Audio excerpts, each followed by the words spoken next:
को, प्रेतों को पीट पीट करके भगा दिया वहां से। इधर जैसे नारद जी को मालूम पड़ा कि सती माता हमारी समाप्त हो गई, नारद जी ने जाकर के भगवान भोलेनाथ के पास में जोर जोर से कीर्तन किया है। भगवान भोलेनाथ सब कुछ जानते हुए भी अनजाने बने बैठे। जैसे जोर जोर से कीर्तन किया, भगवान भोलेनाथ ने कहा, कहो नारद जी क्या बात है? बोले बात क्या महाराज, जैसे हम थे वैसे ही आप हो गए। बोले मतलब? बोले मतलब ये हुआ महाराज कि माता तो पिताजी से मिलने गई थी, लेकिन वो इतना दुष्ट के मिलना तो दूर रहा, ऐसा धक्का मारा कि वो माता सती जाकर के यज्ञ कुंड में गिर गई। क्योंकि महाराज जो पत्रकार होते हैं ना, उनकी अपनी अपनी शैली होती है कि कैसे समाचार को प्रस्तुत करना है। अब हमारे पुराने जमाने के नारद जी, तो उन्होंने भगवान शिव को जरा क्रोध दिलवाने के लिए कह दिया कि महाराज मिलना तो बहुत दूर रहा, वो महाराज जैसे सती माता गई मिलने, ऐसा धक्का दिया कि वो यज्ञ कुंड में जाकर के गिर गई। जैसे भगवान शंकर ने जब ये सुना तो भगवान रुद्र क्रुद्ध हो गए, और क्रुद्ध होकर के भगवान शिव खड़े हो गए, और एक जटा पकड़ के जैसे पृथ्वी पर पड़ती है, उससे एक वीरभद्र नाम का गण प्रकट हो गया। बोलिए वीरभद्र भगवान की जय। वीरभद्र महाराज जिसके 3 नेत्र थे, हाथ में त्रिशूल था। जैसे महापुरुष को भगवान भोलेनाथ ने अपनी भस्म को लेकर के, भद्र मानी कल्याण हो, तुम हमारे सभी गणों में वीर हो गए, इसलिए उनका नाम वीरभद्र पड़ गया। महाराज किम करोमि, क्या कार्य है? बोले दक्षम स यज्ञम जहिमत भट्टानाम, दक्ष को यज्ञ सहित नष्ट कर दो जाकर के। जैसे वीरभद्र को आदेश मिला है कि दक्ष को यज्ञ सहित नष्ट कर दो, आज वीरभद्र ने जैसे एक किलकारी मारी है, सारे भूत प्रेतों को साथ में लेकर के, और जैसे ही हरिद्वार की तरफ चले हैं, इधर जो वहां जो सती माता के साथ गए थे, जो पिट करके आए थे, वो भी वहीं जंगल में घूम रहे थे। वो भी लौट करके भगवान शिव के पास नहीं गए, क्योंकि भगवान शिव पूछेंगे तो क्या बताएंगे, उनको भी साथ में ले लिया। महाराज मध्याह्न का समय था, जैसे ही आज दक्ष के यज्ञ में जितने देवता बैठे थे, सब देख रहे, बोले काली काली आंधी कहां से आ रही है, ये काली काली आंधी कहां से? एक बोला आंधी का समय तो नहीं है, एक बोला हो ना हो कोई चोरों का हमारा गिरोह जा रहा है, कोई डाकू अपने चोरों को लेकर के जा रहा है। दूसरा बोला पागल, ये प्राचीन बरही का राज्य है, प्राचीन बरही के राज्य में चोरी डकैती नहीं होती है। आप उसमें बात कर ही रहे थे, तब तक जाकर के भूत प्रेतों ने उस यज्ञ मंडप को चारों तरफ से घेर लिया।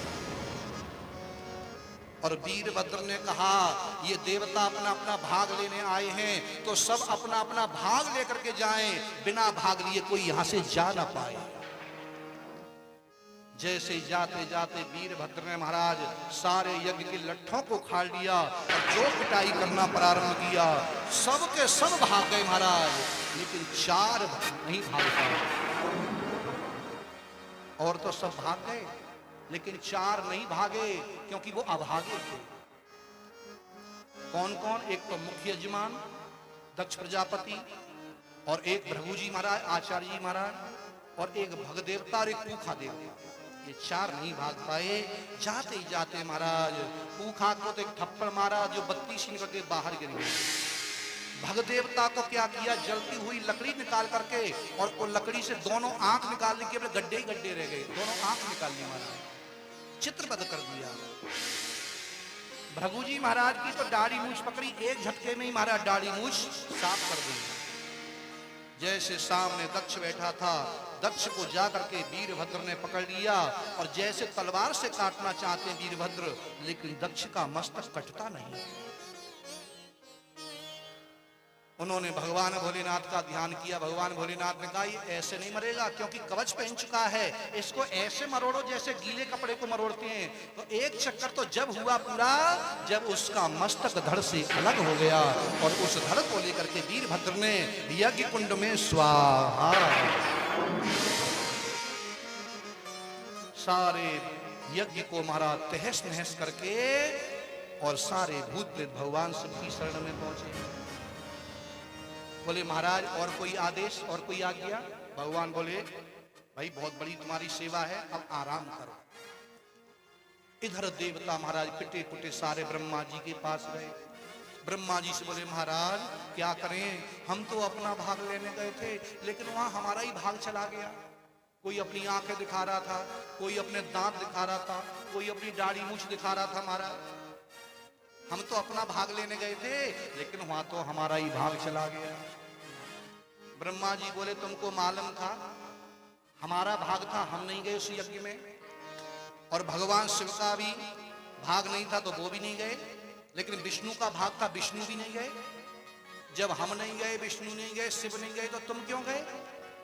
देवता बोले महाराज हाँ ये तो गलती है, लेकिन महाराज अब खाई सो खाई और आगे राम दुहाई, अब ऐसा कभी नहीं होगा, लेकिन महाराज कृपा करो।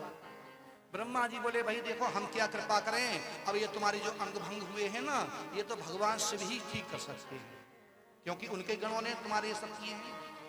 ब्रह्मा जी सभी भूत प्रेतों को लेकर के और भगवान शिव के पास पहुंच गए हैं। जैसे भगवान शिव से मिले हैं, भगवान शिव ने तो ब्रह्मा जी को प्रणाम किया है, क्योंकि ब्रह्मा जी की भ्रकुटी से भगवान का प्राकट हुआ है। वैसे तो भगवान शिव भोले स्वयं भगवान है, लेकिन ब्रह्मा जी की भ्रकुटी से प्रकट होने के कारण उनको पिता के तुल्य उनको प्रणाम करते हैं। जैसे ब्रह्मा जी ने कहा महाराज ऐसा करो, इन पे कृपा करो। भगवान भोलेनाथ बोले अरे आप पिताजी ऐसा क्यों करते हो, आप तो मेरे पिता हो, आप तो मुझे आदेश करो क्या करना है, किम करोमी। क्योंकि सज्जनों भगवान भोलेनाथ सदा मस्ती में रहते हैं, आनंद में रहते हैं। क्यों रहते हैं? क्योंकि देखो उनका काम है लय करना, प्रलय करना। अब प्रलय रोज तो होती नहीं है, जन्म रोज होता है, पालन रोज होता है, लेकिन प्रलय रोज नहीं होती है। इसलिए हमारे ब्रह्मा जी भी व्यस्त रहते हैं, हमारे विष्णु भगवान भी व्यस्त रहते हैं, क्योंकि पालन रोज हो रहा है, सृष्टि रोज हो रही है। लेकिन भगवान भोलेनाथ तो मस्त रहते हैं, क्योंकि उनके यहाँ तो केवल भगवान का भजन, भगवान की कथा ही कथा होती है। ब्रह्मा जी ने कहा महाराज देखो जो भृगु महात्मा है ना, ये बगट दाढ़ी मूछ के बहुत परेशान, क्योंकि जिनके दाढ़ी मूछ होती है ना, तो कोई भी बात करते हैं तो वो दाढ़ी मूछ पे हाथ ऐसे जरूर करते हैं करके। जिनके दाढ़ी मूछ होती है ना, तो वो ऐसे जरूर हाथ करेंगे बात करते समय ऐसे करके। अब बोले इनके दाढ़ी मूछ तो है नहीं, अब ये ऐसे खाली हाथ करते रहते हैं, तो इनको महाराज थोड़ी दाढ़ी लगा दो। अच्छा, और देखो ये भग है ना, इनके महाराज नेत्र ही नहीं रहे, इनके नेत्र लगा दो। और पूखा के महाराज दांत नहीं है, तो इनके दांत लगा दो। तो भगवान भोलेनाथ ने कहा हम लगा तो देंगे, लेकिन हमें मिलने जुलने वाला तो कुछ है नहीं भाई यज्ञ में, क्योंकि उस दक्ष ने साप दिया था कि तुम्हें कोई भाग नहीं दिया जाएगा। सारे देवता बोले नहीं नहीं महाराज, अब हमारा एक निर्णय हो गया। क्या निर्णय हो गया?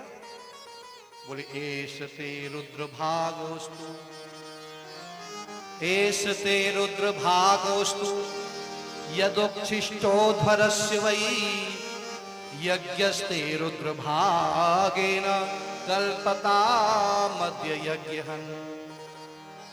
देवता बोले महाराज हमारा निर्णय ये हुआ है, अब यज्ञ में जो भी अवशिष्ट भाग बचेगा, अवशिष्ट मानी जो शेष भाग बचेगा, वो आपका माना जाएगा।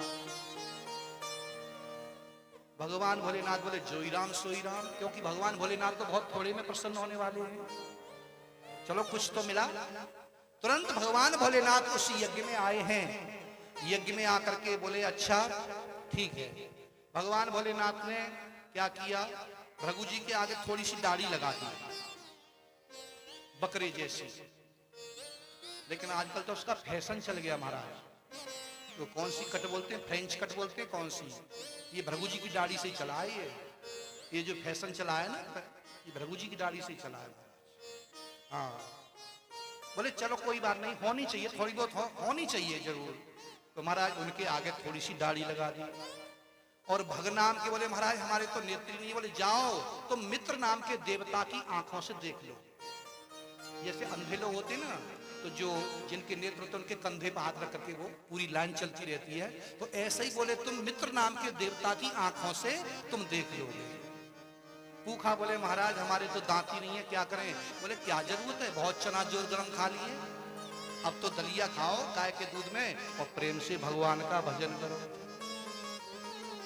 अच्छा ठीक है महाराज, सबको यथा योग्य वरदान दे करके फिर बोले अच्छा लाओ यजमान कहाँ है, मुख्य यजमान कहाँ है? बोले महाराज धड़ तो ये पड़ा है और मस्तक तो स्वाहा हो गया। भगवान शिव बोले जब यजमान ही नहीं है तो फिर यज्ञ पूरा कैसे होगा? बोले जाओ जिसका भी मस्तक मिले उसका मस्तक लेकर के आओ। तो वहीं पर एक बलि पशु बकरा बंधा हुआ था और बकरे का मस्तक काट करके और जैसे भगवान शिव को ला करके दिया और जैसे भगवान शिव ने मृत संजीवनी विद्या के द्वारा और उस दक्ष के धड़ पर लगा करके और उसको जीवित कर दिया। जैसे उस दक्ष को बकरे के मुंह से जीवित किया और उसने उस बकरे के मुंह से बड़ी सुंदर स्तुति की है कि राय भूयान अनुग्रह अहो भवता क्रतो में दंडस्त्वया मयि भ्रतो यदपि प्रलब्धा ना ब्रह्म बंधुस्न चा भगवन् नवज्ञा तुभ्यं हरेश कुत एव धृत व्रतेषु। दक्ष बकरे के मुंह से कहता है महाराज आपने मेरे ऊपर बड़ी कृपा कर दी, अनुग्रह कर दिया। भगवान बोले हमने अनुग्रह कर दिया, तुझे कृपा दिखाई दे रही है? अरे हमने तेरी दुर्दशा कर दी या कृपा कर दी? वो कहता है महाराज मुझे तो कृपा ही दिख रही है, दुर्दशा नहीं, क्योंकि आप मुझे दंड नहीं देते तो मैं तो बहुत बड़ा उद्दंड हो जाता। और देखो दंड किसको दिया जाता है? जिसको हम अपना मानते हैं। 4 बच्चे खेल रहे हो और 4 बच्चों में हमारा भी बच्चा हो तो और बच्चों को तो फटकार देंगे, लेकिन अपने बच्चे में हम थप्पड़ भी मार सकते हैं क्योंकि उस पर हमारा अधिकार है। तो यही वो कह रहा है दक्ष बोले महाराज आपने दंड दे करके मुझे अनुग्रह कर दिया, कृपा कर दी, ये आपने मुझे अपना माना। नंदीश्वर तो बड़ी जोर से हंस रहे थे। नंदीश्वर से पूछा तुम क्यों हंस रहे हो? बोले हम इसलिए हंस रहे हैं हमने इसको साप तो दिया था कि अगले जन्म में इसका मुंह बकरा जैसा हो जाए, लेकिन महाराज आपने तो इसी जन्म में इसका मुंह बकरा जैसा कर दिया। देखो वैसे तो भगवान शिव और किसी का भी मस्तक लगा सकते थे, भगवान शिव जो है और किसी का भी मस्तक, बकरे का मुंह क्यों लगाया? क्योंकि नंदीश्वर सांप दे चुके थे दक्ष को, बोले तेरा मुंह बकरे जैसा हो जाए, इसलिए नंदीश्वर का सांप भी सत्य करना था, इसीलिए वहां पर बकरे का मुंह लगा दिया। बोलिए शंकर भगवान की जय।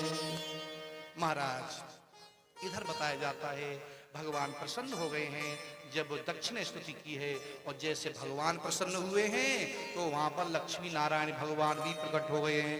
बोलिए लक्ष्मी नारायण भगवान की जय। लक्ष्मी नारायण भगवान की यहाँ पर सभी ने बड़ी स्तुति की है, लेकिन बड़ी लंबी चौड़ी स्तुति है, लेकिन सबसे बाद में स्वयं लक्ष्मी नारायण भगवान ने कहा है, बोले अहम ब्रह्मा च सर्वस्य जगतः कारणं परम आत्मेश्वर उपद्रष्टा स्वयं दृग विशेषणः। लक्ष्मी नारायण भगवान ने कहा भैया देखो मेरे में और ब्रह्मा में और विष्णु में हम तीनों में कोई अंतर नहीं समझना चाहिए। हम तीनों एक हैं, कार्य में अलग अलग हैं। मैं ही ब्रह्मा बनकर के सृष्टि करता हूं, मैं ही विष्णु बनकर के पालन करता हूं और मैं ही शंकर बनकर के संहार करता हूं। अरे भाई पावर हाउस की बिजली तो एक ही है ना, वही बिजली जब बल्ब से लगती है तो प्रकाश देती है और वही बिजली जब पंखे से लगती है तो हवा देती है और वही बिजली जब हीटर से लगती है तो गर्मी देती है। मूल में बिजली एक ही है। इसी प्रकार कहते हैं हम मूल में तीनों देवता एक ही हैं, लेकिन कार्य में अलग अलग हैं, कारण में तीनों एक ही हैं। और भगवान नारायण ने यही कहा देखो भैया इस कथा से यही हमको शिक्षा लेनी है कि जो अपने इष्ट की तो आराधना करे और दूसरों के इष्टों की निंदा करे, अपमान करे। जो दूसरों के इष्टों का जो अपमान करेगा उसकी वही दुर्दशा होगी जैसे जो दुर्दशा दक्ष की हुई।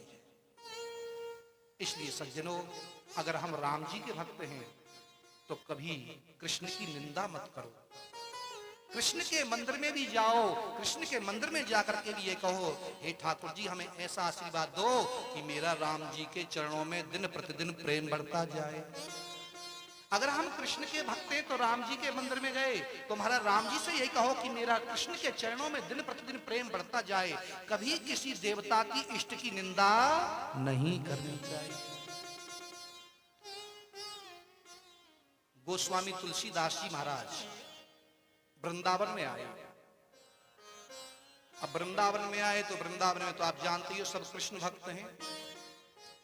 तो वृंदावन वासियों ने गोस्वामी तुलसीदास जी को छेड़ दिया। बोले राम जी में क्या कोई कमी आ गई क्या? वृंदावन वालों ने गोस्वामी जी को छेड़ दिया। बोले राम जी में कोई कमी आ गई जो वृंदावन में आए हो? और महाराज परेशान करने लगे उनको। अरे तुम्हारे राम जी छोटे हैं, कृष्ण जी बड़े हैं, इसलिए तुम यहाँ आए हो। तो महाराज गोस्वामी तुलसीदास जी ने भगवान कृष्ण के मंदिर में जाकर के कहा, बोले प्रभु मैं तो जानता हूं कि राम कृष्ण दो एक हैं, अंतर नहीं निमेष, उनके नैन गंभीर हैं, उनके चपल विशेष। मैं तो जानता हूं जो राम जी हैं वो श्याम जी हैं, और जो श्याम जी हैं वो राम जी। हमारी माताएं वो गीत गाती है ना, चाहे कृष्ण कहो चाहे राम कहो, मतलब दोनों का एक ही है, ऐसा गीत गाती माताएं। तो भगवान गोस्वामी जी ने कहा प्रभु आज इनको दिखा दो कि आप ही राम जी हो। तो सज्जनों गोस्वामी जी के कारण कहते हैं कृष्ण भये रघुनाथ, आज भी वो हमारे वृंदावन में मंदिर है जो गोस्वामी जी के लिए स्वयं भगवान कृष्ण राम जी बन करके, जिन्होंने हाथ में धनुष्मान लेकर के और दर्शन दिया था। तो कहने का अभिप्राय ये है कि देखो अगर हमारे इष्ट राम जी हैं तो कृष्ण की निंदा मत करो, हमारे इष्ट भगवान शिव हैं तो राम जी की निंदा, क्योंकि चाहे राम है चाहे कृष्ण है चाहे ब्रह्मा है चाहे विष्णु है चाहे जो भी है, ये सब तत्वतः एक ही हैं। भाई पानी को पानी कहो तब भी पानी है, वाटर कहो तब भी पानी है, जल कहो तब भी पानी है, नीर कहो तब भी पानी है। तो ये सब एकम सद विप्रा बहुधा बदंती, एक शब्द के अनेक जैसे पर्यायवाची होते हैं, इसी प्रकार जो तत्वता एक ही हैं, लेकिन मूल में सब भगवान नारायण ही हैं। बोलिए शंकर भगवान की जय। इस प्रकार भगवान ने सबको वहां पर समझाया, उपदेश दिया, और वही सती माता जो है पुनः जन्म लेकर के और पर्वत पुत्री बन करके और पार्वती के रूप में उन्होंने भगवान शिव को प्राप्त कर लिया। ऐसे भगवान शिव के चरणों में हम सब मिलकर के प्रणाम करते हैं। बोलिए शंकर भगवान की जय। आज सोमवार था तो मैंने थोड़ा सा ये शंकर जी का, वैसे समय तो नहीं था आज, लेकिन सोमवार था और हमारे आज कुंवर साहब ने आज भगवान शिव का अभिषेक भी किया है, तो थोड़ा सा ये शिव चरित्र मैंने आपको थोड़ा सा दिग्दर्शन कराया। आइए एक छोटा सा पहले भजन सुनते हैं, आगे हम भगवान की कथा का आनंद लेंगे। शिव की शरण में आ जा, भोले की शरण में आ जा, भोले की शरण में एक बार आजा आजा, भोले की शरण में एक बार